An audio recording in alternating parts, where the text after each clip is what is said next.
কথা বলবেন সুবহানাল্লাহ। এইখানে কেমন সাধারণ কোন বার নয়। এই পৃথিবীর মধ্যে ইসলামের পূর্বে যখন মুসলমান ইসলাম পেতাম না, আল্লাহর হাবিবের মাধ্যম দিয়া সর্বশেষে আল্লাহ তাআলা এইখানে কাবাটা হলো সবচেয়ে বৃহৎ। সুবহানাল্লাহ। ইন্না আউওয়ালা বাইতিন উযিআ লিন-নাসি লাল্লাযী বিবাক্কাতা মুবারাকান ওয়া হুদান লিল-আলামিন। আল্লাহু আকবার।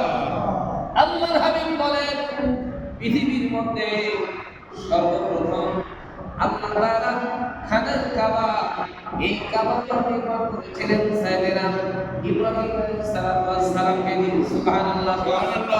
পৃথিবীর মধ্যে এই জান্নাতি পাথরগুলো আল্লাহ তাআলা ইব্রাহিম আলাইহিস সালামকে জান্নাত থেকে পাঠিয়ে দিয়েছেন আর বললেন, ও ইব্রাহিম, এখানে একটা ঘর নির্মাণ করো আর এই ঘরের নাম হবে বাইতুল্লাহ। সুবহানাল্লাহ। এই ঘরের দাম আমরা যদি চিন্তা করি, শুধু যারা হজ করতে যায় শুধু ঘুরে এই ঘর এমনি করে না, এটা আল্লাহ রাসূল করেছে ফেরেশতা রহমতের ফেরেশতা পর্যন্ত এই খানায় কাবা দোয়া করে ঘটনা। সুবহানাল্লাহ। আল্লাহর হাবিব বলেন যে ফেরেশতাগুলো জীবনে একবার খানায় কাবা দোয়া করে, এই ফেরেশতা দ্বিতীয়বার আর আসবে না। সুবহানাল্লাহ। সাহাবায়ে কেরাম হাবিবে কিবরিয়া নবী করিম সাল্লাল্লাহু আলাইহি ওয়াসাল্লাম ইয়া রাসূলুল্লাহ, ইয়া হাবিবাল্লাহ, ইয়া তো কোটি কোটি রহমতের ফেরেশতারা এই যে দোয়া করতে বলেন, প্রত্যেকের 70,000 রহমতের ফেরেশতা আসে। এত ফেরেশতা কোথায় যায়? আল্লাহর হাবিব বলেন, ও আমার সাহাবীরা, এই ফেরেশতাগুলো একবার দোয়া করে এই ফেরেশতা দ্বিতীয়বার আর আসবে না। সুবহানাল্লাহ। আল্লাহর হাবিব প্রশ্ন করা হলো, ইয়া রাসূলুল্লাহ, ইয়া হাবিবাল্লাহ, ইয়া রহমতুল ফেরেশতা, আল্লাহ একদিন দোয়া করেছেন, আমি কিভাবে তাদের জন্য মানুষের আমরা জানি?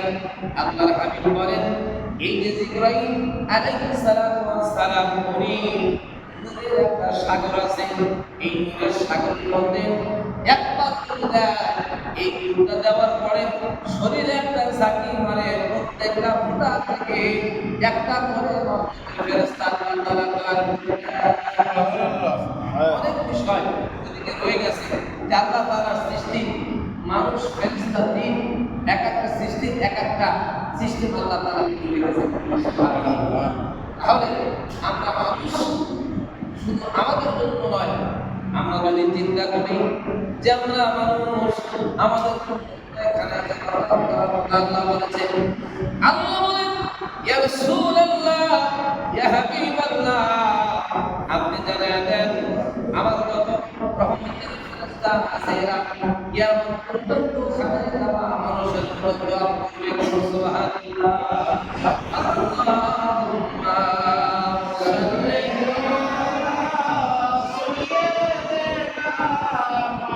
মাওলানা মুহাম্মদ ওয়া আলা আলিহি সাইয়্যিদিনা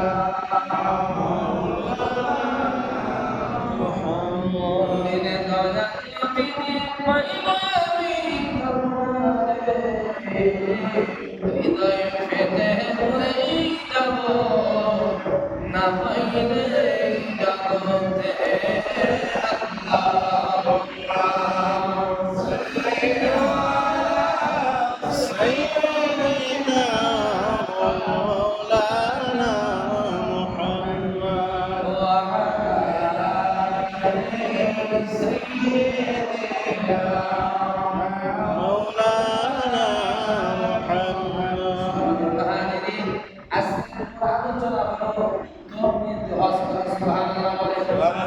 আল্লাহর হাবিব বলেন, কেউ যদি 100 বার যদি হজ পালন করে, তার নিয়তের বরকত থাকে, নিয়ত থাকে, মানুষ আমাকে হাজির করবে, এই নিয়ত যদি থাকে, বয়সকালেও একটা হজের সওয়াব আল্লাহর কাছে পাওয়া যাবে না।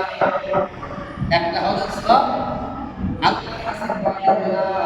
কিন্তু যদি সহিহ নিয়ত থাকে, আল্লাহ পাক যদি আমাকে একবার খানায় কাবা আল্লাহর নিদর্শন দেখানোর জন্য নবীজি রওনা সালাম দেওয়ার জন্য জিয়ারত করার জন্য আল্লাহ যদি একটাবার আমাদের সুযোগ দিত, এইরকম আবেগ এইরকম প্রেমিক থাকে, আল্লাহর হাবিব বলেন এইরকম প্রেমিকদের জন্য একবার হজ করলেই আল্লাহর দরবারে কবুল হয়ে যায়। কিন্তু বাংলাদেশের যেগুলো মানুষ একজনের বাড়ির কাছে না খেয়ে থাকে, সে কথা বলতে কিনে আল্লাহর হাবিব বলেন কেউ যদি নিজেকে জাহির করার জন্য, নিজের কাছে বাড়ানোর জন্য, কেউ যদি অহংকার করার জন্য, সমাজের মধ্যে দাম্ভিকতা বাড়ানোর জন্য আমি যদি হজ করি, সমাজে আমাকে মাথায় করে থাকতে হাদিসা লাগবে, এইরকম যদি কেউ নিয়াত করে 100 বার 1000 বার হজ করলে একটা বার কবুল হবে না। কথা বলেন ঠিক কি না? এরকম হাজার মধ্যে বাংলাদেশে আছে কিনা? অবশ্যই। নামাজ নাই, কালাম নাই, কিন্তু হজের সময় হজটা করে আসি। কথা বলেন ঠিক কি না? আমার বন্ধুগণ, তোমার হজ ফরজ করার আগে তোমার ওই যে 14 বছর থেকে 12 বছর থেকে আল্লাহ তোমার জন্য 5 ওয়াক্ত নামাজ ফরজ করে দিয়েছে। কথা বলেন ঠিক কি না? এদিকে না আমাদের টাকা পয়সা হবে, আমরা চিন্তা করি বিঘা সম্পদে লাস্টের দিকে হজটা করেই ফেলি।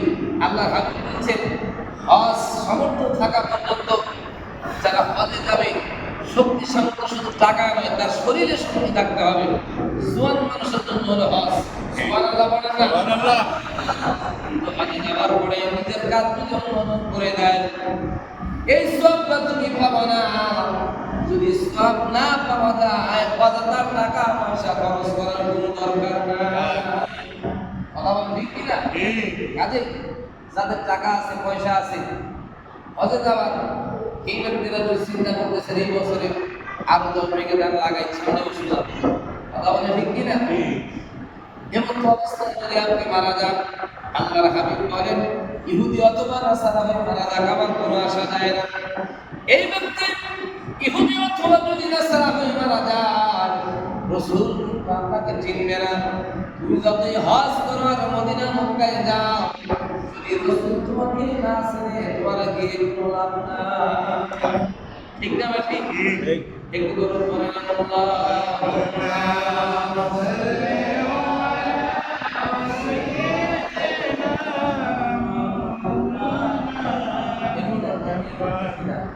وعلى آل سيدنا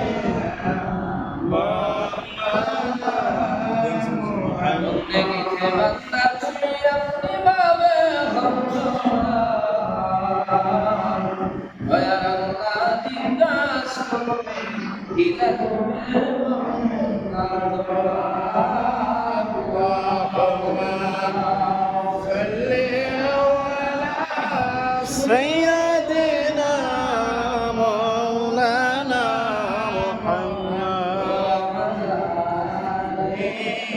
سيدنا مولانا محمد